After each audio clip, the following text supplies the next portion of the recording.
My name's Frank, and today I'm going to talk to you about solving systems of linear equations by multiplication and elimination. Our previous lessons have been on substitution and strict elimination. Today we couple our multiplication aspect into our elimination. So we have 5 examples here for you. The first 2 deal with strict elimination where there's no multiplication needed. So just to review these 2, the first one we have 2 linear equations, x minus y is 0 and x plus y is 8. So if we notice, the coefficients in front of the x's are the same, 1 and 1, and over here the coefficients in front of the y's are opposites, -1 and +1. Most people prefer to add than to subtract. So if you were to add these 2 equations, the y's are eliminated. So you would have 2x is equal to 8. And if you divide by 2, that'll give you x to be 4. Now, once you get x, you can get y by substituting this 4 into either this equation for x or this one. Let's choose the latter one because it's all positives. So we put 4 right here for x, and then add y to it, and we set it equal to the 8. And then by subtracting 4 from both sides, we have y to be 4. And we write our answers in alphabetical order since these are points. If we were to graph these 2, they would be lines. Lines intersect at a point on a plane. A plane is represented as a set of ordered pairs. So we'd have x first and y second. In this case, it makes no difference because they're both 4s, but in most cases, it will make a difference. All right, our second example is the same. We have the coefficients here in front of the x's are the same. Not the y's, 2 and 1. So let's deal with these 2. And you have a choice. You could subtract. 3x minus 3x is eliminated. 2y minus 1y is y. And then 14 minus 13 is 1. Now sometimes more errors are made in subtraction and addition. So another alternative to this is you could change all the signs of one of these equations. So let's make this a negative, this a negative, and this a negative, and then add them. And now the x's are gone, y is 1. So either way, you can subtract originally or change all the signs of that. And if y is 1, you could put 1 here or there. Let's put it in this top one, since they're positives. You would have 3x plus 2 times 1 is 14. So we have 3x plus 2 is 14. We subtract 2 from both sides, and we get 3x is 12. And we divide by 3, and we get x to be 4. We then write our answer as an ordered pair. X is first, y is second. Now let's just reinforce what we're doing. This should be the point that these 2 lines cross. What's 3 times 4? That's 12. 2 times 1 is 2. 12 plus 2 is 14. Let's go to the second one. -3 times 4 is -12. -1 is -13. So we just concluded that it's right because both these points, this point satisfies both equations. I encourage you to check them if you have time. All right, now our third example is where the multiplication comes in. Let's look here. 2 and 1 are different. negative 1 and 2 are different. So how in the world can we add them or subtract them and anything would cancel? Not the way they stand there. So we could make both these numbers into a 2, because both numbers divide into 2. 2 goes into 2 once, and 1 goes into 2 twice. Or we can make both these numbers into 2's. Now, it makes no difference which one you choose. Let's suppose you want to make this number into a 2. Okay, so what do? We already have a 2 up here, so we rewrite it. To make this number into a 2, we have to multiply by 2. Because 2 times x would give you your 2x. And then 2 times 2y would give you your 4y. And then 2 times 7 would give you your 14. So what we've done is now we have made these coefficients in front of the x the same numerical value, 2.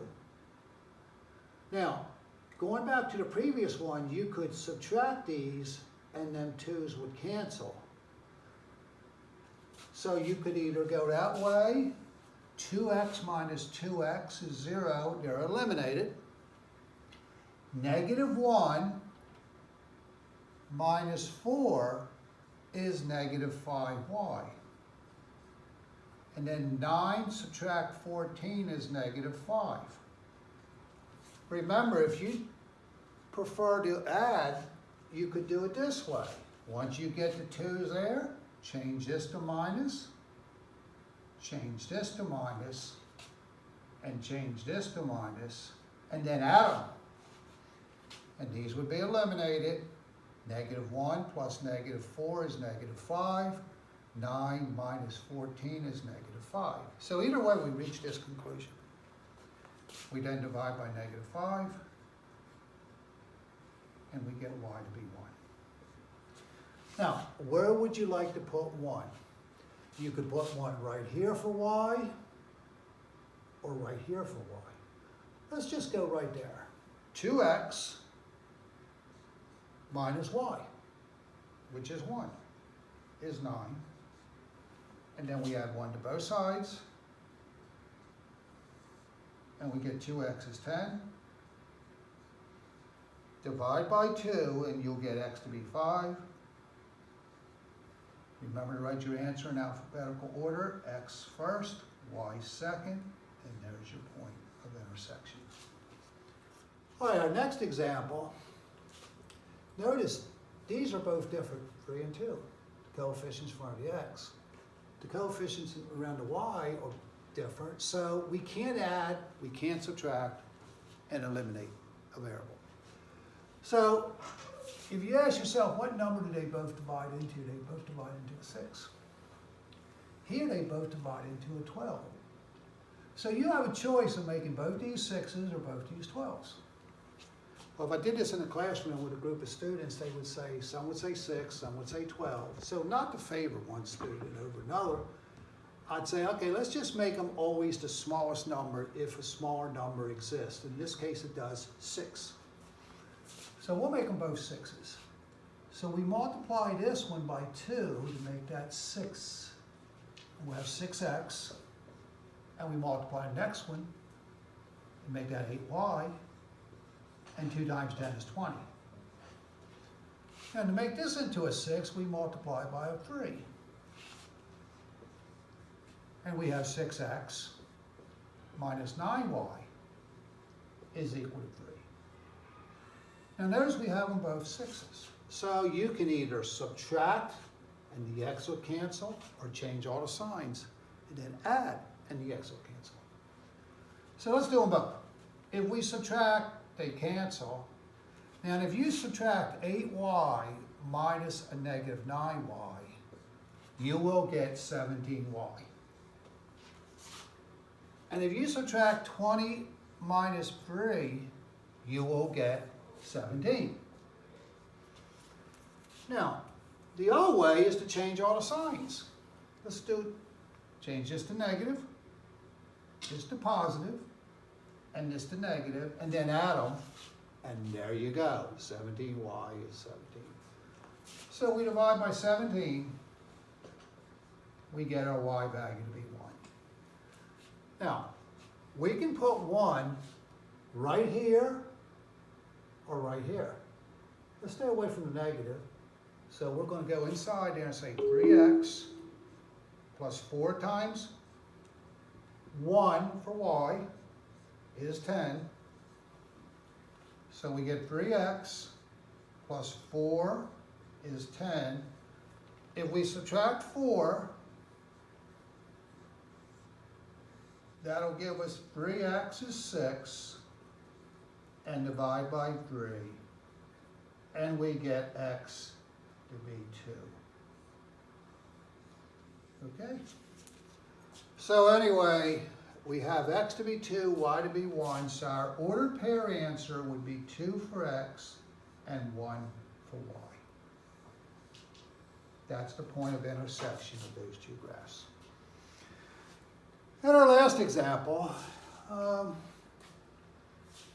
first difference you notice is the x's aren't lined up under the x's and the y's aren't lined up. So you can make that happen by just switching the order. That's called commutative property, where I tell the students if you buy 2 things in a grocery store, no matter which way they add them up, you're getting the same bill. So we can leave the first one alone and just rearrange the second one, put the 3x first and the 2y second, and we're ready to go. Now the x's are on the x, the y's are on the y.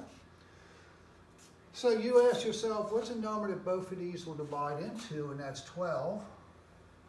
Likewise, what's a number that 2 and 5 divide into, that's 10.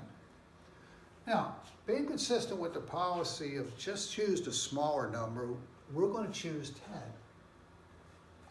So to make that number into a 10, we multiply it by 2.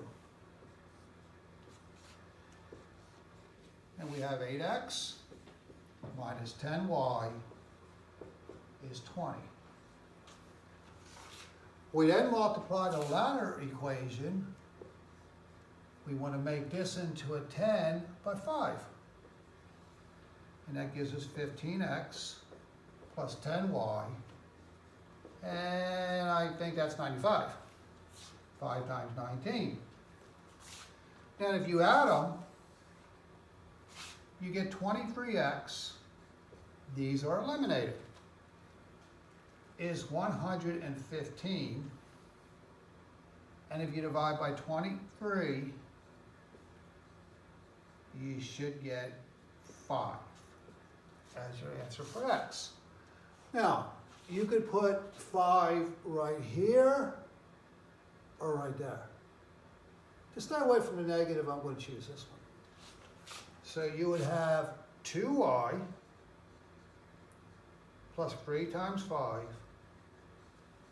is 19.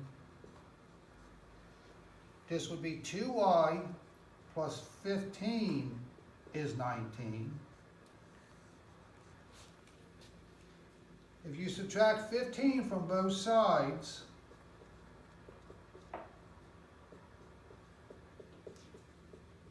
you get 2y is 4, and then divide by 2, and you get y to be 2. So the answer to this ordered pair, this is the ordered pair, x is first and y is second. So the point that these two graphs would intersect is 5, 2. So that's another way of solving systems of linear equations where we use multiplication and then elimination. All right? So stay tuned for the next lesson. Have a good day.